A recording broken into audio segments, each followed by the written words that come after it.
Olá, eu sou a Tayana Conrad. Começa agora mais um programa Ideias e Debates. E no programa de hoje a gente vai discutir as questões dos institutos de pesquisa estadual, o Instituto Florestal, o Instituto Botânico e o Instituto Geológico. Por isso eu trago aqui para conversar com a gente a Helena Dutra, ela que é do Instituto Florestal. Trago também o Gustavo Armani, do Instituto Geológico. E o Donizete Freitas, que é do mandato da deputada Leci Brandão, também para colaborar aí com essa discussão. Sejam bem-vindos ao nosso programa. Queria passar aí primeiro a palavra ao Donizete, ele que é do mandato da deputada Leci Brandão, que encabeçou também a ideia da gente trazer essa discussão aqui para o Ideias e Debates. Seja muito bem-vindo, Donizete. Muito obrigado, Tayana. Queria cumprimentar os nossos professores aqui. É um prazer a gente recebê-los aqui na LESP. Trago um fraternal abraço da nossa deputada Leci Brandão. E eu tenho certeza que a nossa conversa de hoje será uma conversa bastante proveitosa, tendo em vista esse importante tema, que é os institutos de pesquisa, mas, sobretudo, a pesquisa no estado de São Paulo. O mandato da deputada Leci Brandão, desde o primeiro dia, né, desses 3 anos de mandato, desses 3 mandatos, ela vem se preocupando com essa questão do serviço público e, sobretudo, com relação à nossa preocupação com a privatização e com a terceirização. Logo no primeiro mandato desse atual governo, um PL que discutia e propunha a questão das privatizações, na verdade, dos institutos, né? Que foi o PL 01. Né? E desde o início desse governo, essa proposta de terceirizar, de fazer fusões de institutos, né? E também privatizar as empresas públicas tem sido uma tônica muito presente nesse governo. Então, a nossa preocupação é muito grande. A deputada propôs a Frente Parlamentar em Defesa do Serviço Público e de Qualidade, que ela preside, coordena e preside, né? Então, é uma preocupação constante do mandato essa questão. Esse tema da questão, né, da pesquisa e do Instituto de Pesquisa é uma preocupação grande, porque mesmo que fosse uma questão corporativa, já seria algo bastante importante para que a gente pudéssemos discutir, né? Se fosse uma questão particular e corporativa, já seria grande a nossa preocupação. Tendo em vista que a pesquisa é algo que deve ser incorporado por todos os governos, a preocupação é ainda maior. Portanto, cumprimentar os nossos professores e dizer que a gente está aqui à disposição para acompanhar e prestar nossa solidariedade aí a toda a luta dos pesquisadores.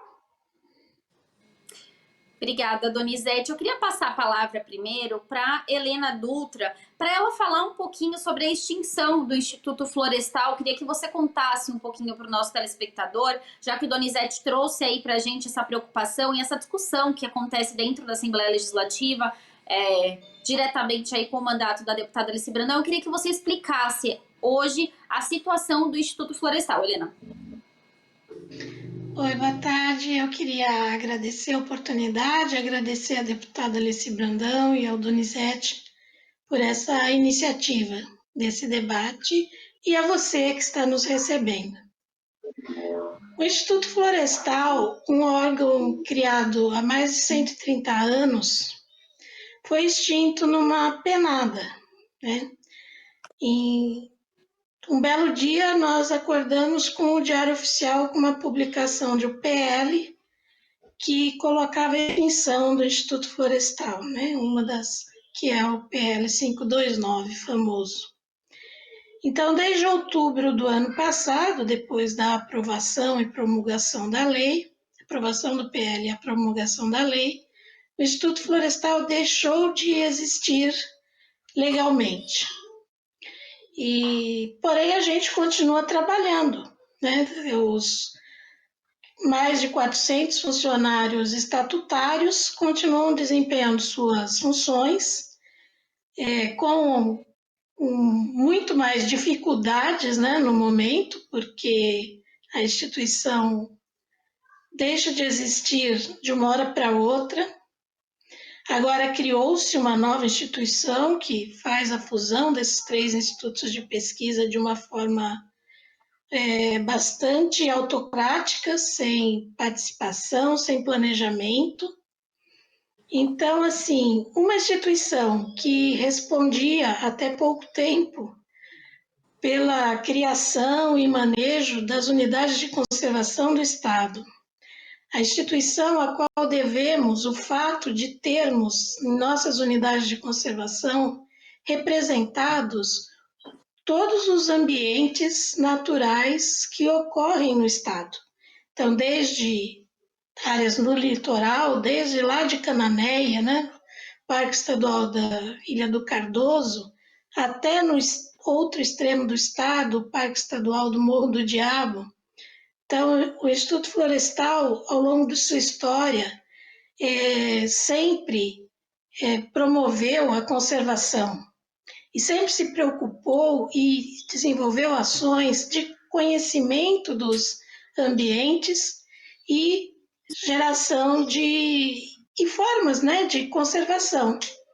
Então, os parques, as estações ecológicas, as estações experimentais que trabalham com o manejo e a produção sustentável de recursos, sempre visando o bem da sociedade, mostrar formas de desenvolvimento, sempre teve um grande envolvimento com as comunidades ao entorno das suas unidades, no interior do estado, no litoral, sempre com um relacionamento muito forte com as comunidades, visando atender seus anseios, suas necessidades e, ao mesmo tempo, desenvolver seu trabalho de pesquisa e a conservação do meio ambiente. Isso foi totalmente desrespeitado e, de uma hora para outra, uma instituição que sempre foi valorizada, né, ao longo da sua história, foi desrespeitada e desrespeitada foi também a sociedade, que perde a instituição com a qual ela tinha essa parceria. O Instituto sempre teve uma parceria muito forte com as prefeituras, as comunidades dos municípios no qual ele estava inserido, ou onde estão inseridas as suas unidades, sejam as de uso sustentável de recursos, sejam as de conservação. Então, hoje a gente está, só para responder a sua pergunta, numa situação bastante difícil, instável, sem saber mesmo o que vai ser do nosso quadro de funcionários, né, dos colegas todos, de nós mesmos, né, da nossa vida, do nosso trabalho, e especialmente o que vai ser da conservação ambiental nesse estado, que olha tanto para a questão de privatização e que desconsidera a ciência e o meio ambiente. É isso. Obrigada, Helena, pela sua explicação. E só para a gente, né, deixar o pessoal de casa aí entender um pouquinho mais, já que você tocou no ponto do PL 529, né, que foi de onde veio aí a extinção do Instituto Florestal, ele virou, né, uma lei, a Lei 17.293, que estabelece medidas voltadas ao ajuste fiscal e equilíbrio de contas públicas. E aí, dentro, né, desse projeto de lei que foi muito discutido dentro da Assembleia Legislativa, a gente tinha muitos deputados resistentes também a esse projeto.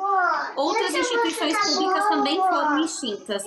Agora eu queria passar a palavra também para o Gustavo Armani, ele que é do Instituto Geológico, mas diferente, né, um pouquinho aí do Instituto Florestal, embora também estão sofrendo algumas consequências, o Instituto de Botânica e o Geológico viraram uma única instituição pública. Então eu queria que você explicasse, o Gustavo Armani, qual é a situação de vocês, né, se é muito parecida com a situação também do Instituto Florestal. Conta um pouquinho para quem está em casa.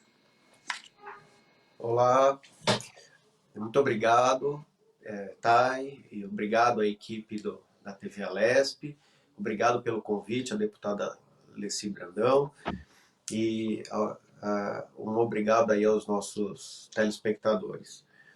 Então, a situação ela é igual para os três institutos. O fato verdadeiro é que os três foram extintos, embora a lei diga a fusão extinção do IF, fusão do Botânica e do Geológico, os três foram extintos e reagrupados agora, o que tinha de funcionários, numa nova estrutura denominada pela Secretaria do Meio Ambiente de Instituto de Pesquisas Ambientais, né? O fato é que essa transformação toda, ele impacta em diversos níveis dos nossos trabalhos, né? Então, e vai impactar, e em curto prazo, na nossa avaliação, já na sociedade, né?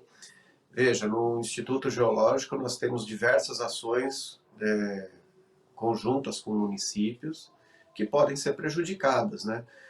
É necessário ressaltar que esses três institutos, eles eram órgãos de Estado, e eles estavam para defender a sociedade no que tem suas respectivas missões, né? Em atendimento às suas missões.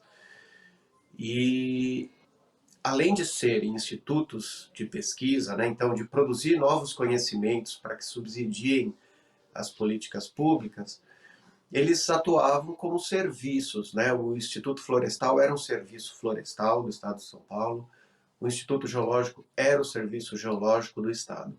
E isso tudo deixou de existir agora com a publicação desse decreto que extinguiu as três instituições.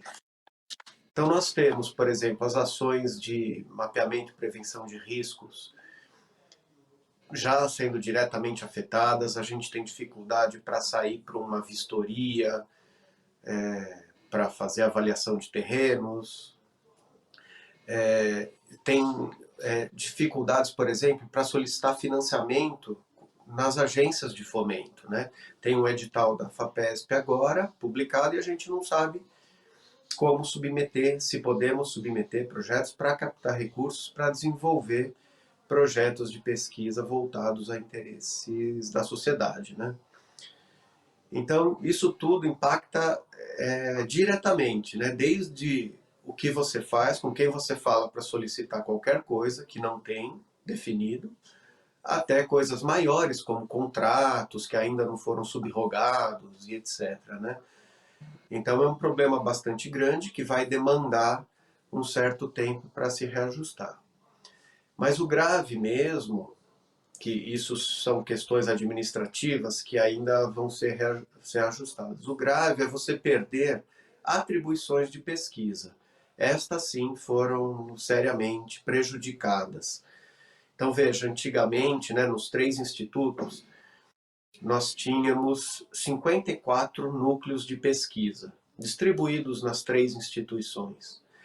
Em cada núcleo você tinha atribuições específicas de pesquisa. Então, os pesquisadores daqueles núcleos tinham que desenvolver tais e tais pesquisas. Isso era especificado, né, nos decretos de criação dessas instituições. Hoje, a gente tem, nesse novo instituto, 4 núcleos de pesquisa somente. E uma redução muito drástica de atribuições de pesquisa. Então, esse impacto ele vai se dar a médio e longo prazo, porque áreas de atuação, né, de pesquisa vão deixar de ser produzidas. E eram pesquisas essenciais, né? Isso é um ponto muito crucial. O outro que esse PL 529 trouxe é com a questão dos fundos de pesquisa. Veja, as instituições de pesquisa, os fundos de despesa, eles são essenciais para institutos de pesquisa para que eles possam se manter no longo prazo e não no prazo de um ano como funciona o Tesouro do Estado. Então, essa lei ela alterou essa regra dos fundos. Qualquer excedente no fim do ano é estornado para o Tesouro do Estado, esvaziando esses fundos dos institutos de pesquisa. Então, qualquer captação que nós tenhamos, advindos de propriedade intelectual, vão ser perdidos. E você não consegue gerir uma pesquisa de longo prazo consistente com o recurso de um ano. É inviável. Então, é preciso você ter estabilidade orçamentária.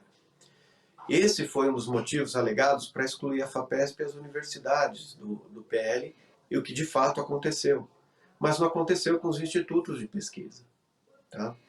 Então, esse é um primeiro cenário dos impactos, ainda tem mais, acho que nós vamos conversar mais um pouquinho, mas para começar, acredito que é por aí. Tá certo. Gustavo, antes da gente começar, né, a falar um pouquinho aí dessa questão da importância, agora acho importante, né, a gente falar do trabalho desses 3 institutos juntamente com a Secretaria do Meio Ambiente, né, e eu queria que vocês falassem um pouquinho, a gente sabe que esse projeto 529 se transformou em lei no final de 2020, então a gente vai começar a sentir, então, os impactos, né, da extinção desses 3 institutos agora. Então, eu queria que vocês falassem, a gente pode começar pelo Donizete, da importância desses 3 institutos e o que deve acontecer, né, agora que eles estão extintos e não estão aí mais com esse trabalho, né, compondo a Secretaria do Meio Ambiente. Por favor, Donizete. Tá, muito bem. Eu estava dizendo, né, que todo o processo de privatização e extinção de institutos e órgãos públicos, ele tem um impacto importante na sociedade, né? No caso dos 3 institutos, assim como outras instituições públicas, eles são frutos de muito investimento da sociedade. A sociedade, através de muitos anos, né, os recursos adquiridos pelo Estado são investidos nesses órgãos, né, nessas instituições, para que elas possam desenvolver atividades e devolver esse investimento após anos, né, feitos para a sociedade. E quando você faz isso, você extingue esses institutos, né, a sociedade perde muito, né? Porque eu estava dizendo, assim, disse na minha primeira fala, que não é só uma questão corporativa dos empregos desses funcionários, que já seria, por si só, uma questão bastante importante para ser debatida. Haja vista agora, né, a questão dos trabalhadores do Instituto da Imprensa Oficial, né, não do Instituto, mas da Imprensa Oficial, que também foi fruto aí de privatização do primeiro projeto do governo Dória, né? E agora nós estamos sentindo aqui os impactos do projeto 529, aprovado no final do ano passado, e agora nós estamos vendo as consequências disso. Então, o importante que a sociedade preste bastante atenção nisso, porque pode parecer, né, que isso está muito distante, e às vezes imperceptível, né? Você não consegue perceber, o cidadão comum não consegue perceber a importância disso. Se fosse talvez uma empresa de transporte público ali, de uma cidade e tal, muito próxima do cidadão, que ele pegasse o ônibus todos os dias, talvez ele percebesse isso mais rapidamente, né? Essa forma de privatizar os institutos, né? As consequências dele se dará a partir, claro que os impactos são imediatos para os seus trabalhadores, né? E para a sociedade como um todo, mas ela vem a partir dos anos, ela vem com uma consequência muito maior. Então, a importância da resistência para que isso possa ser explicado de alguma forma e que esses institutos possam ser preservados, né, com seus trabalhadores, com suas pesquisas em curso, seria um ganho importante que a sociedade poderia ter. É isso. Vou passar a palavra agora para a Helena também, e eu queria que você respondesse também essa mesma questão, falando, né, da importância do trabalho do Instituto, desses 3 institutos, né, e como que deve ficar esse cenário daqui para frente.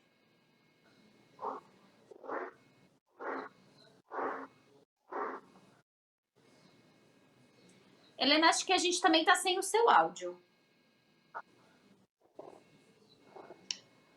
Eu desliguei porque tem lá com barulho aqui em casa. Essas 3 instituições trabalham a questão ambiental, desenvolvem parcerias, muitas vezes trabalhos conjuntos. Embora os 3 trabalhem questões ambientais, cada um deles tem a sua identidade e uma área de atuação. O grande equívoco que está se jogando para a sociedade é que estão colocados todos num saco só, como se fosse tudo a mesma coisa, né? Então, se perde as identidades, se perdem, como o Gustavo ressaltou, linhas importantes de pesquisa. E, como Donizete ressaltou, nós, funcionários, vivemos essa angústia, mas quem perde de fato é a sociedade, que perde instituições importantes que prestam serviços extremamente relevantes. Então, o olhar para o meio ambiente de cada uma dessas instituições é diferente, né? Então, o Instituto Geológico, desculpa, Gustavo, seu avanço aqui na área, mas o Instituto Geológico está olhando os aspectos do meio físico do meio ambiente, né? Então, o solo, as rochas, são coisas que são muito relevantes quando você faz um planejamento. O Instituto de Botânica já tem uma atuação muito mais de gerar conhecimento básico, às vezes sobre espécies ou organismos que nós nem conhecemos a existência. Então, pequenas algas, pequenas plantas, espécies novas, descobrir espécies novas, conhecer o funcionamento de algumas plantas, que vem, toda essa geração de conhecimento vem para que a gente possa evoluir como sociedade, né? E poder planejar nossas ações. O Instituto Florestal trabalha bastante na área de planejamento ambiental.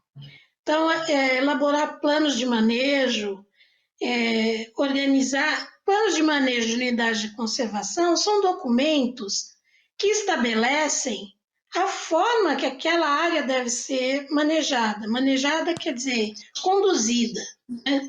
Então, e para isso você tem que ter um conhecimento do ambiente. Como você vai planejar o uso de um determinado ambiente sem conhecê-lo? E como você vai saber como utilizar o recurso daquele ambiente de forma a não levá-lo ao esgotamento se você não tiver um conhecimento daquilo? Então, o conhecimento gerado pelo Instituto Florestal, o conhecimento gerado pelo Instituto Geológico e também o Instituto de Botânica, eles são complementares quando você está tentando entender o ambiente como um todo. Mas isso não significa que eles possam ser colocados todos juntos, esquecendo ou desmerecendo a história de cada um, a forma como cada um trabalha, a forma de atuação de cada um.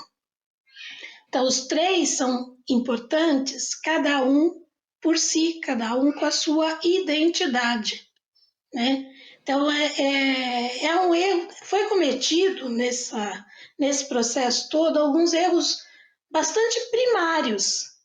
Então, de alegar, por exemplo, que a pesquisa fica em uma instituição e o manejo e a administração das áreas protegidas fica com uma outra instituição que tem uma visão muito mais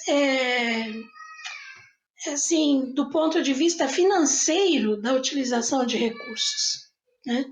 Então, você separa a geração de conhecimento da aplicação desse conhecimento. Então, é o que a gente acabou de falar.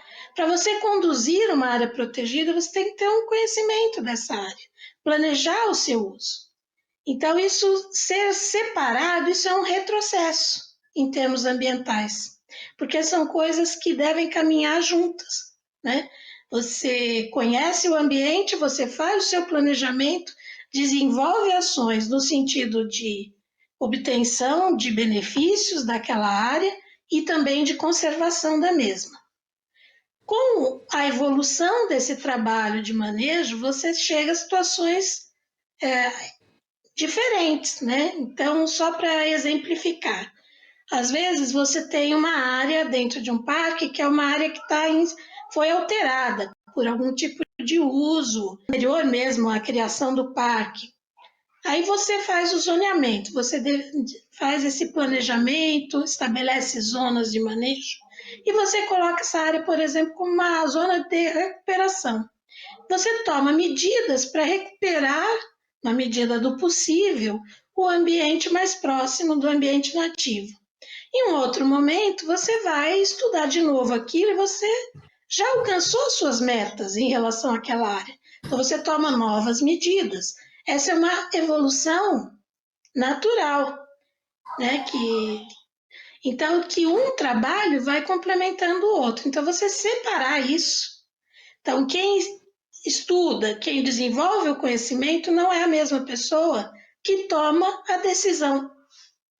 A decisão é tomada com outros parâmetros, né? E nessa linha que está pondo, com parâmetros muito mais imediatistas e financeiros, e não com vistas à perpetuação desses ambientes. Porque é isso que a gente quer quando a gente faz conservação. É pensar que esses ambientes têm que ser perpetuados para quem vier depois de nós. Nós não podemos usar o máximo do recurso agora sem pensar em quem vem depois, né? Então, são erros muito primários e vão na contramão da evolução do conhecimento em termos mundiais até, né?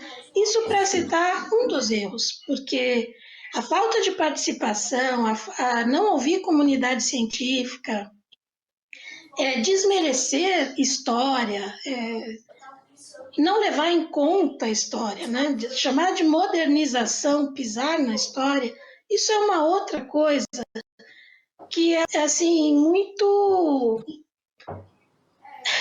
Eu não queria usar uma palavra muito forte, assim, mas é uma ignorância mesmo, né? Você achar que pode pensar no futuro desmerecendo a história. Histórias importantes, são 3 instituições com uma história muito forte de relação com a sociedade paulista. As 3, né? Têm seu papel e evoluíram junto com o Estado. E as 3 se modernizaram, avançaram, acompanham a evolução da ciência, são instituições científicas, né? Seu quadro de funcionários trabalham com a geração de conhecimento e se modernizaram, buscaram formas de atuar. Não há justificativa plausível para o que foi feito. Foi medida absolutamente política e que não sei a quem agradou, porque a nós desagradou completamente e acredito que é uma perda muito grande para a sociedade. Então, isso ainda, o ônus dessa medida vai ser sentido agora, por nós, né, que estamos sendo afetados diretamente, mas em breve por toda a sociedade. Obrigada, Helena. Antes de passar a palavra para o Gustavo, eu até queria pegar um gancho, né, da sua fala e pedir para que ele se estenda também nessa questão a tudo que você vem trazendo, né, a questão da importância e o que aconteceu, né, o que vem acontecendo com esses 3 institutos. Eu percebo, né, e vocês me corrijam se eu estiver errada, que talvez já exista aí um descaso ou uma falta de olhar dos governos anteriores também para a importância desses 3 institutos. E eu queria que o Gustavo falasse, e me corrigisse caso eu esteja errada também, mas queria que você falasse historicamente, né? Faltou então aí que os governos tenham olhado mais para os institutos e por isso tenham tomado essa medida extrema de extinção? Oi. Sim, exatamente. A fala da Helena foi muito boa e eu já pretendia mesmo fazer um resgate. Então, desde uns 20, 25 anos atrás, os institutos vêm sendo desprestigiados do ponto de vista dos governos que se passaram, né? Então, a gente tem tido muitas dificuldades em reposição dos quadros de pesquisadores e dos funcionários de apoio, por exemplo, recorrentes, né? Redução de investimento com dinheiro do Tesouro, isso é frequente, né? É sempre uma decadente. Então a gente não está numa ascendente de crescimento, sempre numa decadente nos 3 institutos, né? Em que pese esse cenário, os 3 institutos sempre se esforçaram para se modernizar. Eles nunca fugiram da tarefa de se adequar ao momento histórico em que estavam inseridos e de se modernizar. Então, por exemplo, o Instituto de Botânica e o Instituto Geológico, eles fizeram uma reestruturação para se adequar à sociedade no ano de 2010. Foi uma reestruturação que foi discutida ao longo de 4 anos. O Instituto Florestal estava discutindo a reestruturação deles, tinha grupos de trabalho montados, eu não sei precisar a data, mas já faz mais de 2 ou 3 anos, com certeza, para se reestruturar e se adequar ao momento presente. Mas era uma discussão que era feita com o funcionário, para saber dos problemas que a gente tem nas pontas, né? Buscando soluções alternativas, soluções de captação de novos recursos, por exemplo, de melhoria da eficiência, sempre levado em consideração.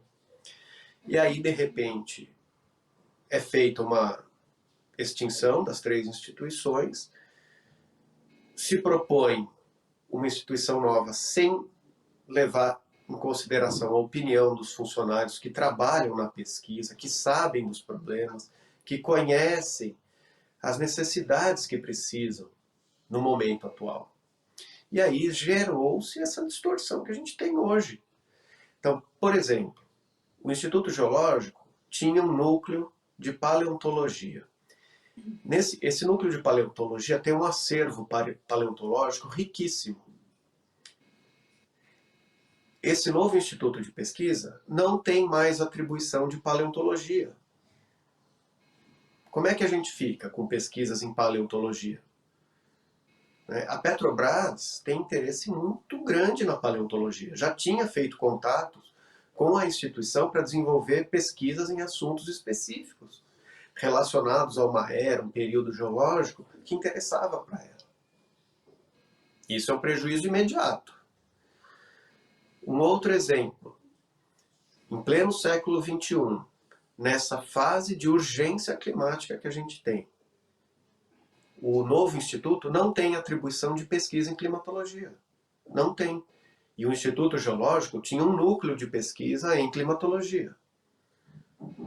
Qualquer etapa da botânica é necessário estudo de taxonomia de plantas. E esse novo instituto não tem atribuição de pesquisa em taxonomia de plantas. Então, esses impactos vão resultar na ponta a qualidade de um trabalho ruim, precário, e vai enfraquecer a ação da política ambiental do Estado. Como é que você vai pensar o Estado hoje sem estudos de climatologia? É muito sério. E o impacto já vai ser hoje, né? Não tem... Essas áreas deixaram de existir. Não tem mais. Então é para hoje esse impacto, né? Tá certo, Gustavo, eu queria agradecer a sua resposta.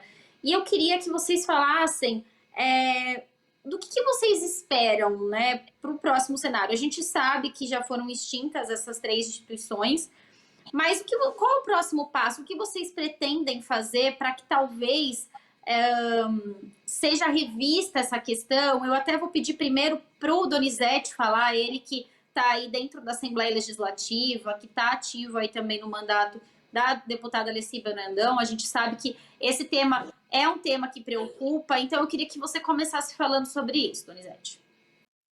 Tendo em vista o limite do parlamento. Então, o que é que nós estamos nos movimentando, né?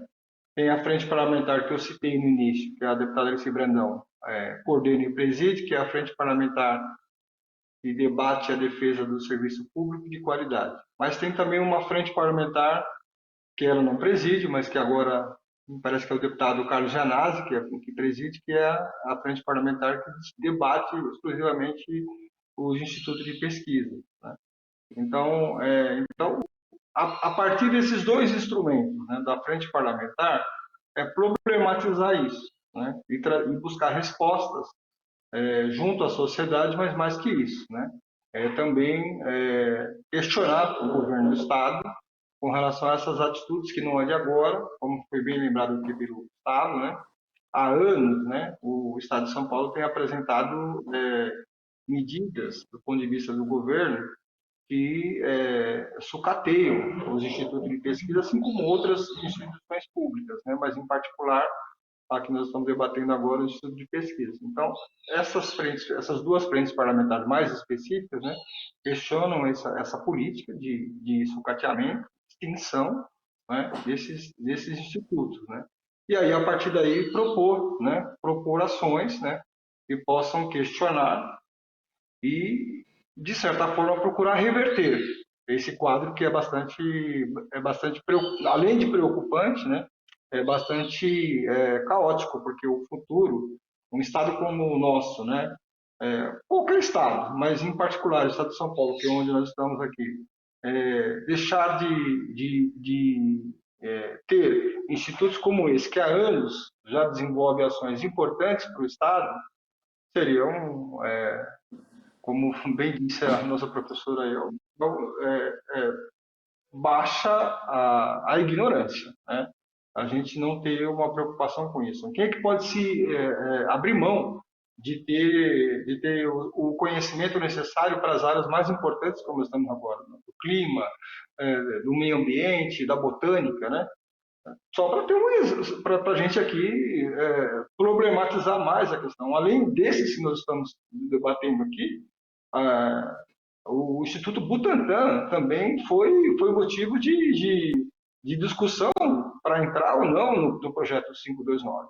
Olha só o tamanho, né, do prejuízo, né? E se nós não estivéssemos vivendo essa tragédia mundial e nacional que estamos vivendo agora do coronavírus, talvez a sociedade como um todo, claro que uma parte da sociedade ia perceber essa questão do Instituto Butantan, porque é muito latente, né? Mas uma parte considerável da sociedade talvez nem se apercebesse disso, né? Agora é evidente que com essa situação de tragédia que nós estamos vivendo, né, o Instituto Butantan, se já não era suficientemente demonstrado isso, né, ficou muito mais claro para um conjunto maior da sociedade como é importante os institutos de pesquisa, né?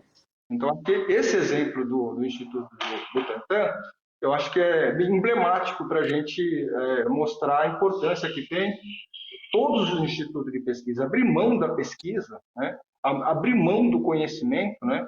É algo que a gente não consegue entender, né? É isso. Tá certo. Eu queria agradecer, Donizete, a sua participação. A gente já está chegando aos minutos finais, né, aqui do nosso programa. Queria agradecer a sua participação já, mas eu vou passar a palavra também para a Helena e para o Gustavo, mais um minutinho para cada um, para vocês também fazerem as considerações finais. Eu queria que vocês até falassem um pouquinho mais, acho que tem bastante coisa que pode ser debatido ainda, mas a gente está chegando ao finalzinho, então eu vou passar um minutinho para cada um, por favor, Helena. Então, eu agradeço também mais uma vez a oportunidade, o espaço, e gostaria de dizer que a gente está assim, ciente dessas medidas da Frente Parlamentar, tem sido uma frente de apoio, e a gente tem outras frentes de apoio, né? Então, existe já uma ação civil pública que foi movida pelo PROAN, que é o Instituto Nacional de Meio Ambiente, né? Que está pedindo a revogação do decreto que promove essa fusão das três instituições. Também há a ADIM, né, uma ação de inconstitucionalidade dessa lei. Também no sentido de revogar uma lei que foi inconstitucional em vários aspectos, não só relativo aos institutos de pesquisa, mas trouxe prejuízos enormes, né, à sociedade paulista. e que a gente continua, assim, com a Associação de Pesquisadores do Estado de São Paulo também atuando, e que a ideia é, efetivamente, retroceder nesse processo de extinção, né? Reverter, né, na verdade, essa situação que traz muito prejuízo. Então, que a gente não está, assim, aqui apenas queixando e conformado com uma situação. A gente tem batalhado para conseguir reverter esse quadro, porque nós temos compromisso com o nosso trabalho, com a sociedade, com a ciência e com a conservação de meio ambiente, né? Então, é nossa obrigação como cientista, se a gente tem a informação, a gente tem que continuar lutando por aquilo que a gente acredita, e a gente está fazendo exatamente isso. E por isso até que a gente está aqui, que é para levar a informação para a sociedade. Muito obrigada pela oportunidade. Obrigada, Helena. Agora eu vou passar a palavra também para o Gustavo, para ele fazer as considerações finais. Obrigado. Bom, fica fácil falar quando os dois colegas já apresentaram as grandes linhas de ações que nós temos, né? Eu gostaria simplesmente de ressaltar até um pedido para que os cientistas sejam ouvidos, sabe? As decisões políticas, elas não deveriam ser meramente políticas, visando uma eleição ou outra, um ganho ou outro. A gente tem que cuidar do Estado, e o Estado é a sociedade, né? A gente não pode se pautar por um momento econômico, a gente tem que bolar estratégias consistentes de construção de um futuro bom, um futuro sustentável, né? Isso se faz também com os cientistas, e não sem eles, como foi feito na elaboração desse instituto e na extinção dos três. Então é um apelo para que a razão possa ser empregada nesse momento. É isso, um abraço, muito obrigado. Eu que agradeço, então, aí ao Gustavo, a Helena e o Donizete. Muito obrigada por contribuir aí, trazendo informações do que está acontecendo dentro da Assembleia e também do que está acontecendo aí com esses institutos que foram extintos. Acho bastante importante a gente bater nessa tecla dessa importância e trazer também para a população a importância do trabalho de vocês, que não pode ser extinto. Muito obrigada e já estendo o convite aí para vocês participarem mais vezes aqui do nosso programa Ideias e Debates. Muito obrigada. Obrigada. Muito obrigado. À disposição, estamos à disposição. Que agradeço. Esse foi mais um programa Ideias e Debates. E para você rever esse programa, acesse a nossa plataforma no YouTube da Rede Alesp. Muito obrigada e até um próximo programa. Tchau, tchau.